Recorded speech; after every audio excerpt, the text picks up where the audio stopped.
Nakabibingi ang hiyawan sa loob ng basketball court. Isa na ako sa mga sumisigaw na nagkakandalatid ang litid.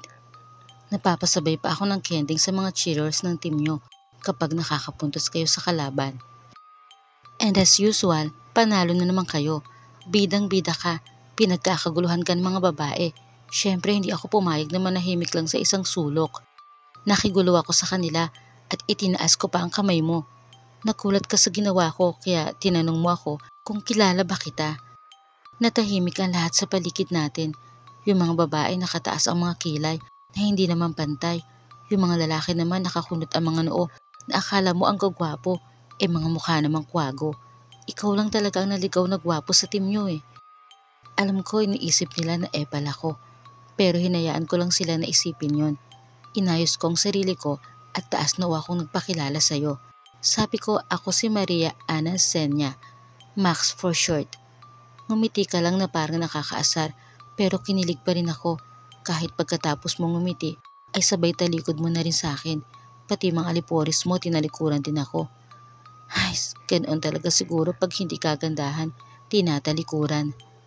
Buti na lang sadyang alam ko na Joed ang pangalan mo. Isang beses palihim kitang sinundan. Hindi ka lang pala basketball player. Painter ka rin, artist. Meron kang sariling treehouse sa gubat. Medyo mataas pero nagawa kong umakyat nang hindi mo namamalayan. Palihim kitang pinanood at palihim ding nadagdagan ang paghanga ko sa'yo. Bahagya kang tumingin sa direksyon ko kaya sa tingin ko naramdaman mo ang presensya ko. Natakot ako kaya nagtago ako. Pero dahil nasa hagdan ako ng treehouse kaya muntik na akong mahulog. Buti na lang nakakapit ako sa pag-asa na magugustuhan mo rin ako. Isang beses ulit pagbalik ko sa treehouse ay wala ka ron. Hindi mo alam na meron din akong alam sa painting. Ipininta ko ang sarili ko tapos iniwan ko sa treehouse mo para maalala mo ko. Nang pababa na ako sa treehouse ay nagulat ako dahil nakarinig ako na kakaibang paghagok. Parang baboy ramo. Natakot ako kaya nagmadali na akong umalis. Nadapa pa nga ako sa pagmamadali. Buti na lang at wala namang nakakita kaya tumayo agad ako. Habang nakahiga ako sa kama ko nung gabi, ini-imagine ko na nakita mo na ang painting ko sa mukha ko. Tapos napatitig ka at nagdadahan ka sa akin. Hinalikan mo pa nga yung pinta ko sa mukha ko. Deep inside ay magugustuhan mo na ako. Kaso pagbalik ko sa treehouse, kabaliktaran ang naabutan ko. Yung ipininta kong mukha ko ay nilagyan mo ng sungay. Kinulayan mo ng pula ang mga mata ko at nilagyan mo pa ako ng pangil. In short, pinagmukha mo kong aswang. Pero may naisip pa rin akong solusyon. Ginawa kong pigtail hairstyle ang sungay. Yung mata ko nilagyan ko ng shades at yung bibig ko nilagyan ko ng mask. Napangiti na lang ako sa ganda na kinalabasan ng painting ko. Nagulat pa ako nang bigla ka magsalita mula sa likuran. Tinanong mo ko anong ginagawa ko ron. Sabi ko inayos ko lang yung pinta ko. Kinuha mo yon, inilagay mo sa kamay ko at sabi mo umalis na ako at dalhin ko ang basura ko. Honestly, naiinis na talaga ako sa'yo. Pero hanggang inis lang, hindi ko magawang magalit. Kahit basura lang ang tingin mo sa akin. Kahit saan kasi ako tumingin, ikaw ang nakikita ko. Maski sa kape na iniinom ko, nandoon ang mukha mo. Pati nga alaga kong aso, kawig mo na. Dahil hindi ako makatulog, kaya bumangon na lang ako at naisip kitang ipinta. Iba ang ngiti ko. Kilig na kilig ako habang pinipinta kita. Kasi nude. Dapat ikikip ko na lang yung painting ko sa'yo. Kaya lang ewan kung bakit gustong gusto ko na makita mo. Kaya kinabukasan, pinuntahan ulit kita sa treehouse. Actually, doon lang ang alam kong bahay mo. Kahit anong search ko, wala talaga nakakaalam kung saan ang totoo mong bahay. Pagdating ko sa treehouse, ay naabutan kitang natutulog. Pero hindi yun ang ikinagulat ko, kundi ang pinta mo na ako. Parang gusto kong maiyak sa tuwa. In fairness, mas maganda ako sa pinta mo kaysa personal kasi nakatalikod ako sa pinta mo. Pero siguradong ako yun dahil kilala ko naman ang damit ko, buhok at katawan kahit pa nakatalikod ako. Hindi ko alam kung bakit hindi na lang paharap ang ginawa mo. Medyo nagkikising-kising ka na. Ipapakita ko na rin sana ang painting ko na ikaw. Kaso ayaw mo pang dumilat at sabi mo, dalhin ko na lang sa championship ng laro nyo. Nagdadalawang isip akong dalhin ang nude painting mo sa championship, pero sabi mo doon ko na lang dalhin kaya dinala ko pa rin. Kakadalawang isip ko nga ay nalate ako. Dikit ang laban, kanya-kanya na ng taasan ng tarp, banner at placard ang mga supporters nyo. Wala ako maitaas kaya yung nude painting mo na lang. Huwag kayong mag-alala, hindi kita ang private part sa painting, nilagyan ko ng bulaklak. Isinayaw-sayaw ko sa hangin kasabay ng bawat kembot ko. Nang mapatingin ka sa nude painting mo, ay nanlaki ang mga mata mo. Natakot ako sa reaksyon ng mukha mo, kaya napaatras ako at dahan-dahan kong ibinaba ang painting.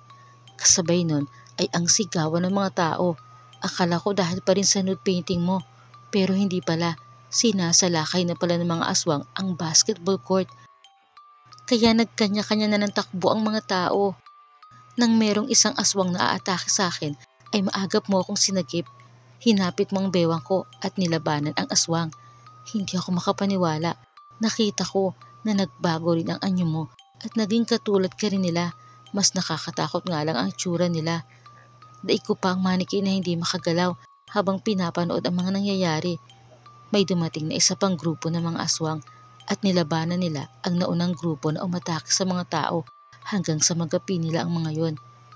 Wala pa rin ako sa sarili. Kaya hinawakan mo ang kamay ko at hinila palayo roon. Dinala mo ako sa treehouse at doon ay pinagtapat mo sa akin na nabibilang ka sa lahi ng mga puting aswang. Ang mga aswang na piniling mamuhay ng normal. At ang mga umatake naman kanina ay lahi ng mga itim na aswang. Sila yung mga aswang na nabibiktima ng mga tao. Matapos mong magpaliwanag, sinabihan mo na ako na umalis na at huwag nang babalik.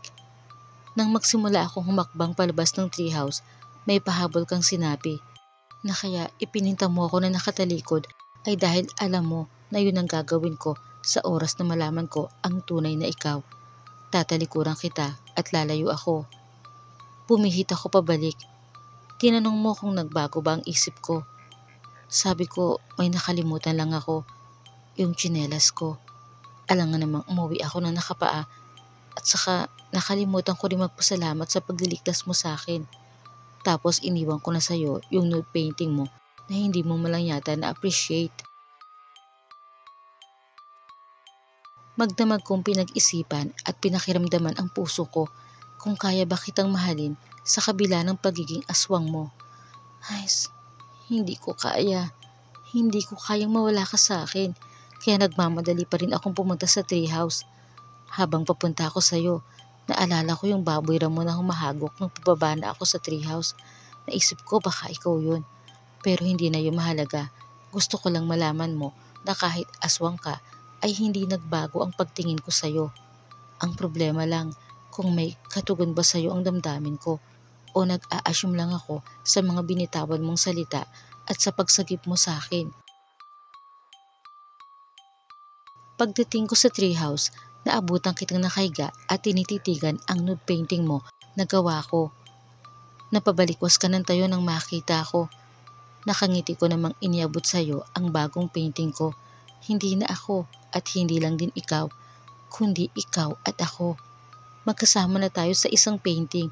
Hindi tayo nakatalikod, kundi nakaharap sa isa't isa dahil gusto ko na magkasama nating harapin ang bukas, anuman ang maging kapalaran ng pag-ibig sa pagitan ng isang normal na dalaga at isang binatang aswang. Natawa ka sa mga sinabi ko. Tinanong mo ko kung paano ko nasabi yun, hindi mo pa naman ako nililigawan. Medyo napahiya ako, pero pinilit kita na aminin na ang nararamdaman mo sa akin kasi sayang ang oras. Nang bigla ay may marinig tayong ungol ng mga aswang sa ibaba ng treehouse. Sumilip tayong dalawa sa bintana at doon ay nakita ko ang mga aswang na nakapalibot sa treehouse. Natakot ako kaya napayakap ako sa'yo. Sabi mo wag akong matakot kasi mga kamag-anak mo sila at ipapakilala mo ako sa kanila. Medyo napanatag na ako kahit hindi mo na ako ligawan, kahit hindi mo pa sinasabi sa akin na mahal mo ako. Ramdam ko na, ramdam ko na.